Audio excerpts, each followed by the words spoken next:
Being a man means responsibility, accepting it, leaning into it. I don't know, and I think I'm okay with that.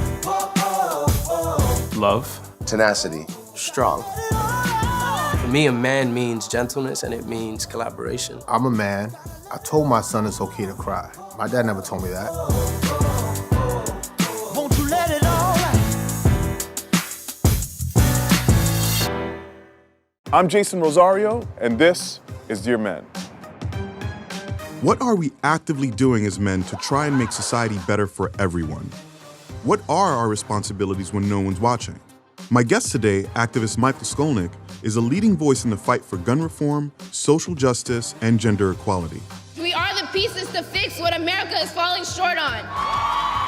He's the architect behind March for Our Lives and was arrested for protesting Brett Kavanaugh's Supreme Court confirmation. Believe women! Believe survivors! Believe survivors! Michael, Jason, what's going on, brother? Today, he reveals what men can do to affect meaningful change in their world. We have to move from allyship to accomplice. What's the difference? Allyship says you go first. You, Black Lives Matter, I join you. I'm gonna join your movement. Right? I'm gonna be in the protest. I'm gonna march with the signs saying Trayvon, Jordan Davis. Right? I'm with you in your movement. Accomplice means what happens when you're not there. Right. I want to know when I go home that I said something, that I did something, and that no one was watching.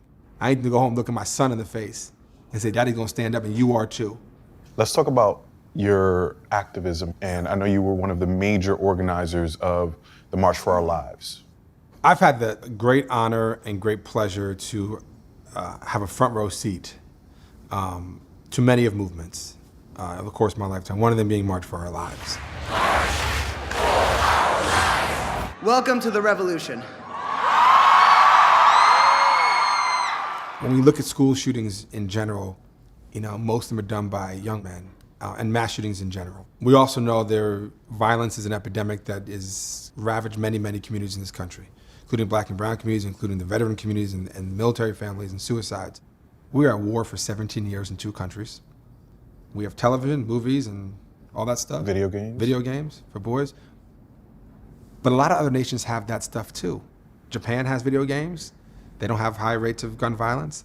Australia has video games. They have very, very little rates of gun violence. So why us?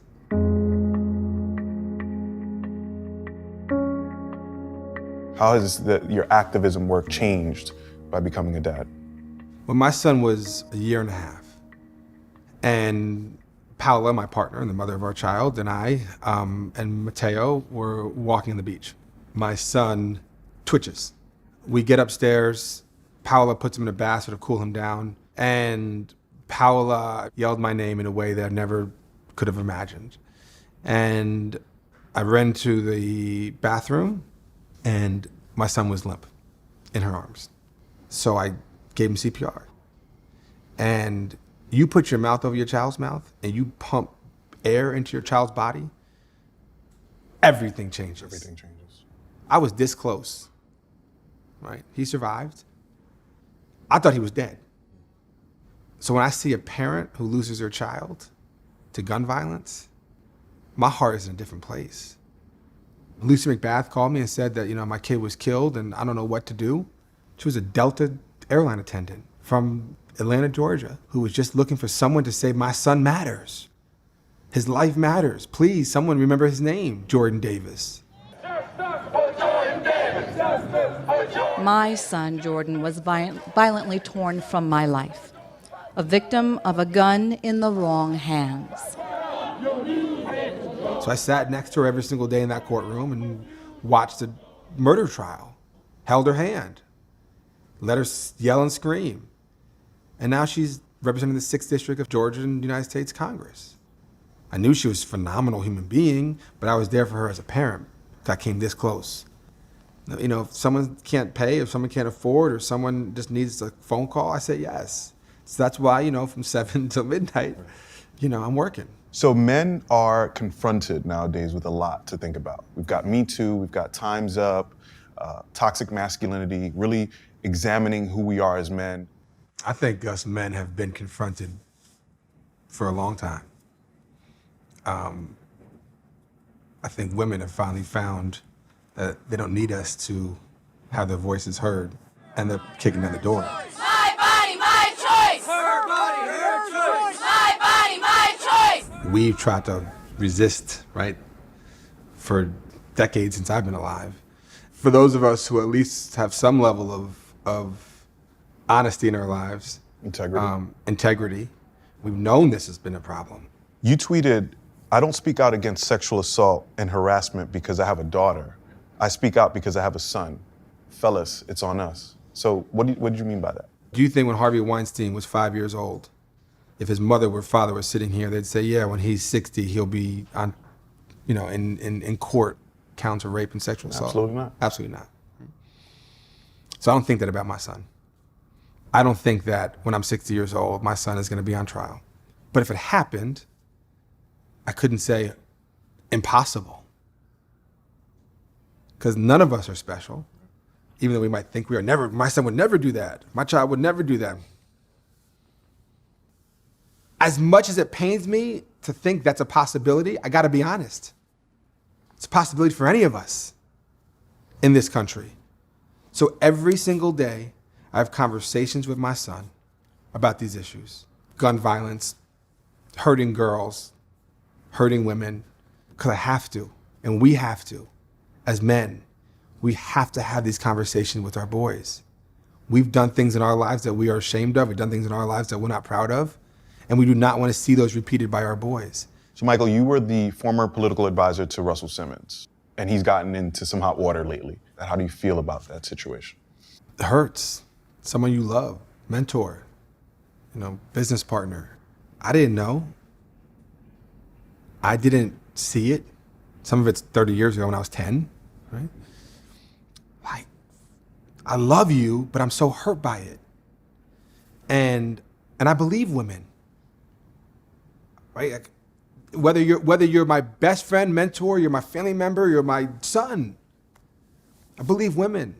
I've confronted them, and I think many of us men, including him, have a lot of introspection work to do. And I hope he does it. Seems he is. And I hope that there is an ability to heal for those women. What might that look like for a Russell Simmons, a Louis C.K., and Aziz Ansari stepping away from the public spotlight, coming back after doing self-reflection? What does that look like? It's a really good question. I don't know if I have the absolute answer. I think each of them is different. What Louis C.K. did is despicable. And I have very little compassion for that kind of, I want to have a career again, so now I'm going to stomp on Parkland students and women. And certainly if I look at Russell as someone who I love and who I've known for many, many years, what he's contributed to the world has been quite powerful culturally. So obviously there's something good that he can give. Believe women! Believe women! Believe survivors! Believe survivors! Believe women! Believe women! You got arrested during the Kavanaugh hearings. I did. Outside of the Supreme Court. I did. Tell me about that. At a certain point, it's like, what are you going to sacrifice? You going to sit there your entire life and play it safe and be a little chump and say, I'm not going to stand up for what I believe in? I'd rather lose my business. I'd go broke. Now I'm white, I'm a man, I'm not going to go broke. There's plenty of safety nets to catch me. I know that. But I wanted other men to see that moment and say, you know what? I'm going to do that next time. It's taking action. That's what we do. That's what we do. Thank you, brother.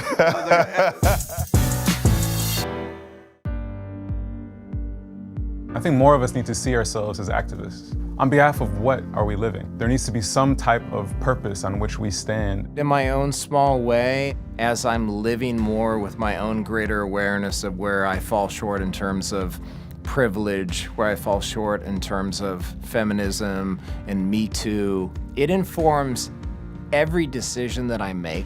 We need internal and self-reflecting reckonings, and then we as a society, we need to rethink how we've created what we've created and what we're gonna do about it. And if I'm hearing things that I find that I recognize now are offensive, I speak about that out loud in ways that I couldn't before. And so we are people of action. I mean, all of us stand for something. Now, whether that something has consequence on leaving this world a little bit less broken than we found it, I mean, that's a choice. So if you want to learn more about ways that you can take action, make sure you hit me up on social media at Jason Rosario. I also want to hear about the ways that you're getting involved. Make sure you use the hashtag Dear Men. Thanks again for watching. I'm Jason Rosario, and this is Dear Men.